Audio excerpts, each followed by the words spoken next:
On a plein de types de batteries. La clé, c'est trouver le bon compromis entre le poids de la batterie, le volume et surtout de risque.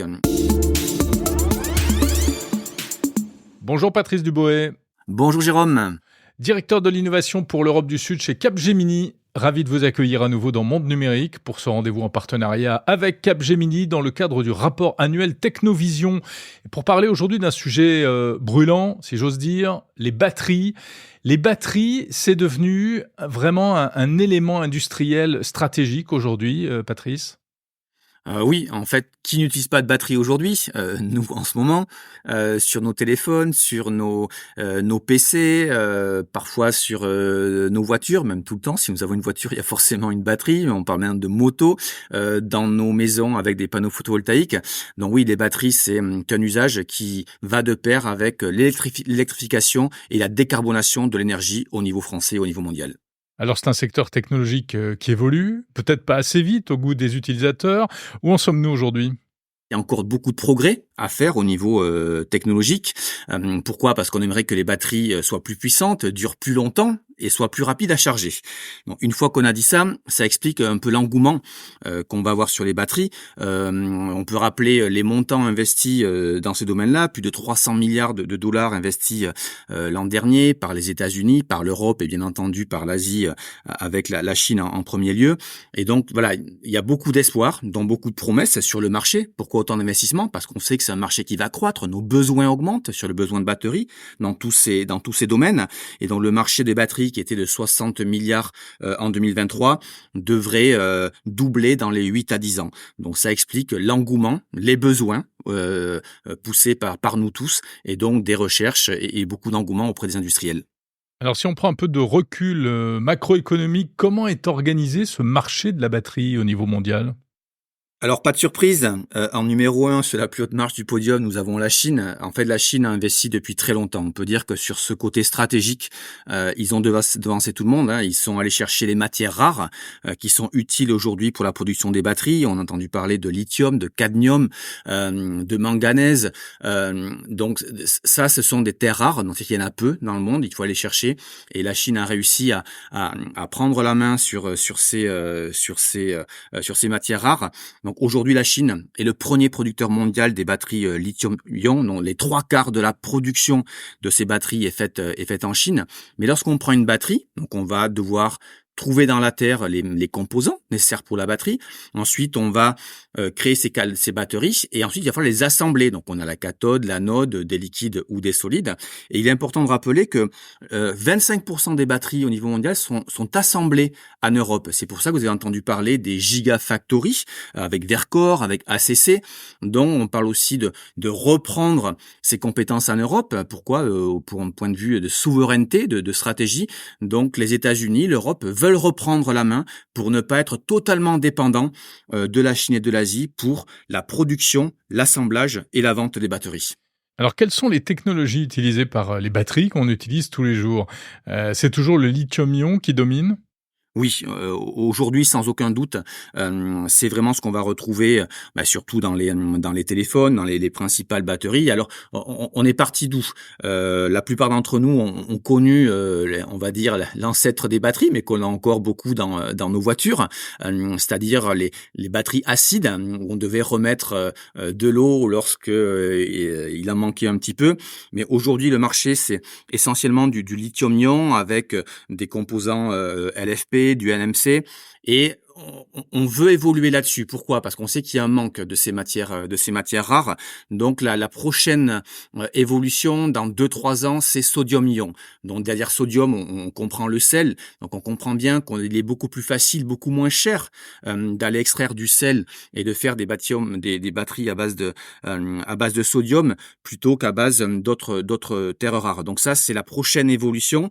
Et puis les deux prochaines révolutions, c'est ce qu'on appelle le solid state, donc les batteries solides, où on va remplacer le liquide ou le gel par des composants solides. Et puis ce qui est un futur un peu plus lointain, peut-être dans 10 ans, ce qu'on appelle les supercondensateurs, les supercapaciteurs, où là on va également aller plus loin. L'un des avantages des solid state, au-delà de réduire le prix et l'acquisition, c'est moins dangereux. Il y a moins de risques d'explosion également sur les solid state.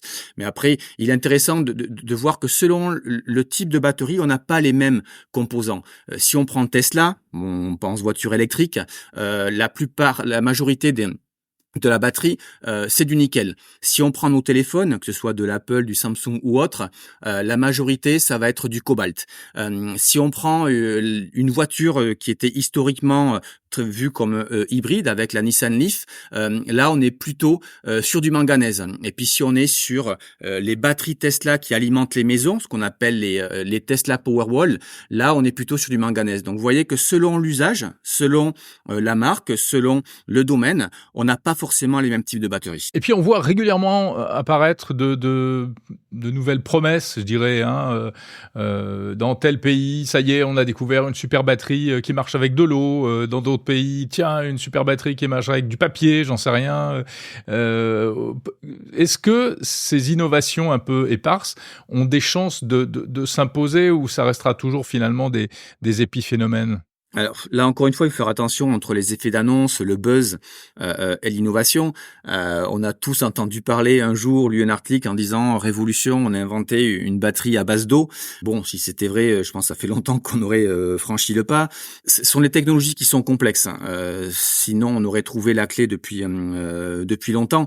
Il y a beaucoup de recherches. Je pense qu'aujourd'hui, l'évolution, elle est plutôt vers les solid state, le sodium et les supercapaciteurs. Après, on pourrait aussi parler des batteries à l'hydrogène qui sont également là pour améliorer, et surtout très utilisées dans la recherche sur la partie avionique. Mais après, on a d'autres problèmes sur le stockage de l'hydrogène. Donc, on a plein de types de batteries. La clé, c'est trouver le bon compromis entre le poids de la batterie, le volume lorsqu'on parle d'hydrogène, et surtout de risques. Il est évident que lorsqu'on prend l'hydrogène, vous avez vu qu'aujourd'hui il y a des trains qui fonctionnent avec des piles à hydrogène. La Suisse a fait déjà des premiers tests, les États-Unis également ont lancé sur les rails des trains hybrides ou à l'hydrogène, mais on comprend bien qu'on a plus de capacité de stockage sur un train que l'on peut l'avoir dans un avion ou dans une voiture ou dans un téléphone. Donc tout est question de compromis, de cas d'usage et également de prix. Donc en fait, on va avoir différentes technologies qui vont être adaptées à tel ou tel secteur, à tel ou tel produit.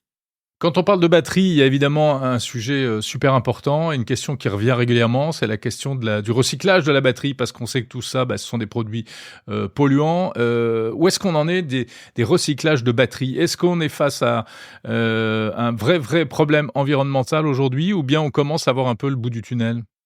Alors, ce problème de recyclage, il est, je dirais qu'il est global. Il n'est pas uniquement circonscrit au côté batterie. Aujourd'hui, lorsqu'on parle de recyclage, on parle beaucoup de circularité. L'acronyme qui revient de plus en plus, c'est le E3R. Pourquoi le E3R ? Le premier E, lorsqu'on veut parler d'économie ou d'évolution, c'est éviter. Lorsqu'on parle de consommation, que ce soit en batterie, en électricité, la première chose, est-ce qu'on peut pas éviter de consommer et de produire ? Ensuite, le premier R, ça va être réduire. Donc réduire la consommation. Et une fois qu'on a mieux travaillé sur quel est le véritable besoin, qu'on a réduit sa consommation, on va essayer de recycler. Et ensuite, on va essayer de réemployer. Donc un bon exemple pour les batteries, on comprend bien que si on veut utiliser une batterie sur une voiture qui est 100% électrique, il faut que sa capacité soit excellente. Il faut qu'elle se décharge peu rapidement, qu'elle nous amène loin en termes de kilomètres et qu'on puisse la recharger rapidement dans la station service. Qu'on mette pas 3 à 4 heures pour recharger une batterie, sinon ça ne marchera pas. Donc pour ça, on va avoir des durées de vie. Aujourd'hui, lorsqu'on parle des batteries dans les maisons adossées à les panneaux photovoltaïques, on parle d'une durée de vie de 7 ans. Mais une fois qu'on a passé ces 7 ans, on peut commencer à réutiliser, à recycler ces batteries pour d'autres usages qui sont moins contraignants. Je vous donne un exemple d'une maison. Lorsqu'on est dans une maison qui est isolée, qui n'est pas connectée au réseau, on ne peut pas tomber en panne d'électricité. Donc, on doit avoir des batteries hyper performantes. Et lorsqu'on arrive à 7 ans, lorsque l'autonomie de la batterie ne dépasse pas 2-3 jours, on va la remplacer parce qu'on ne veut pas être en panne d'électricité. Par contre, si on est dans une maison qui est connectée au réseau, où on a mis des panneaux photovoltaïques et des batteries pour réduire la consommation, réduire le prix d'achat de l'énergie et pour avoir on va dire un geste citoyen, là on peut très bien avoir des batteries qui sont moins performantes. Pourquoi ? Parce qu'on va pouvoir les recharger pendant le jour, l'utiliser pendant la nuit, et puis lorsque la batterie est vide, ce n'est pas grave, on continue d'utiliser l'énergie du réseau. Donc on voit bien qu'une batterie moins performante va être très efficace pour réduire sa consommation dans un réseau connecté. Et donc là, c'est un très bon usage. On va pouvoir aller au bout de la vie de la batterie, parce que la durée de vie est moins importante que sur un bâtiment qui est déconnecté. C'est d'ailleurs ce que fait Tesla. Aujourd'hui, vous savez que Tesla est un grand producteur de véhicules électriques, donc de batteries.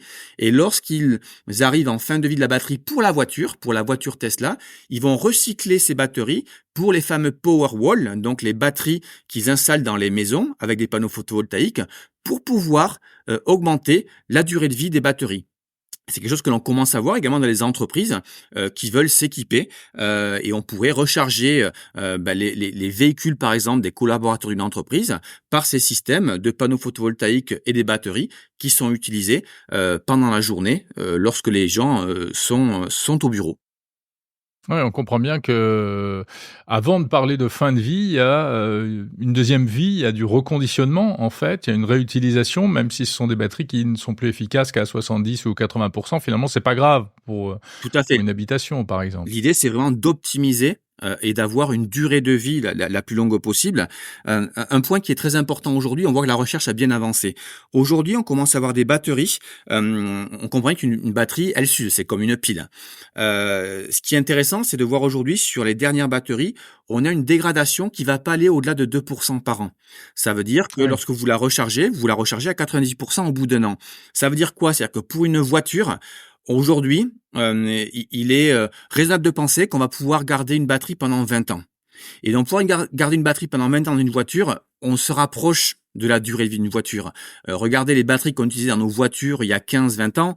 Moi, j'ai jamais gardé une batterie plus de 5-6 ans. Donc, pouvoir garder une batterie 20 ans, aujourd'hui, on voit que les progrès qui ont été faits sont certains. Et donc, ça permet déjà de garder la batterie dans son usage premier, pas 7-8 ans, mais plutôt 15-20 ans.